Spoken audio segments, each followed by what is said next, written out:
Rreth 20.000 hektar tokë bujqësore në njësinë administrative Zharrës të Bashkisë Patos dhe Strum të Bashkisë Roskovec vijojnë të mbeten pa ujë për vaditje prej më shumë se 35 vitesh, edhe pse zona rrethohet nga burime të shumta ujore dhe ka 2 rezervuar, atë të Zharrës dhe Kurjanit. Vetëm në Zharrës rreth 600 familje jetojnë kryesisht me bujqësi. Disa kanë hapur puse me shpenzime të mëdha, ndërsa të tjerë janë detyruar t'i lënë toka djerr pasi nuk përballojnë kostot. Ata thonë se mungesa e ujit ka ulur prodhimin dhe të ardhurat.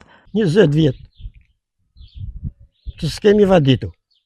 Kur kishte atëre, kishim plot. Vadisim mishe të mbil më hallor edhe besh. Tashi nga qielli. Pse, çfarë ndikoi? Ha? Pse kjo situatë? Po s'kishte, kush kishte përgjithë të ujtë. Ju nga furnizoheshit me ujë? Nga zhevonjëm, ku kishte, tashi s'ka. Nëse kemë bërë në i pusë atit e toka, do vadisim. Bëm. Kryeplaku i fshatit Abedin Hoxha kërkon ndërhyrje urgjente duke theksuar se rezervuari i Zharrës nuk mund të furnizojë tokat për shkak të amortizimit të plot të rrjetit vaditës. Shikojmë që rezervuari është me ujë. Tani ne ju lutemi në institucioneve shtetërore kush e ka në mbikëqyrje që të vinë, të hapin portat që janë të bllokuara, edhe këtë pjesë ujë që ka të harxojmë, të vadisin në fermerët. E njëjta situatë paraqitet edhe në Luar, pranë rezervuarit të Kurjanit. Fermerët thonë se prej vitesh kërkojnë investime për rikthimin në funksion të kanaleve vaditëse, por pa rezultat. Kemi mbi 10 vjet që nuk merr asnjëri pikë ujë nga liçeni.